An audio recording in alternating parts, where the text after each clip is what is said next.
आणि त्यानंतर आता देवेंद्र फडणवीस दिल्लीला रवाना झालेले आहेत। दिल्लीतील बैठकीनंतर मुख्यमंत्री पदाच्या नावाची घोषणा होण्याची शक्यता आहे। सकाळी अजित पवार देखील दिल्लीला पोहोचलेले आहेत। त्यानंतर आता देवेंद्र फडणवीस हे दिल्लीच्या दिशेने रवाना झालेले आहेत, तर दुपारी एकनाथ शिंदे देखील दिल्लीला पोहोचणार आहेत।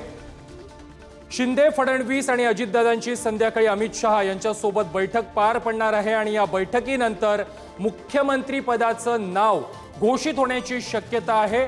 याच पार्श्वभूमीवर काही वेळापूर्वी जे.पी. नड्डा आणि पंतप्रधान मोदी यांची देखील बैठक पार पडलेली आहे आणि आता देवेंद्र फडणवीस हे दिल्लीच्या दिशेने रवाना झालेले आहेत।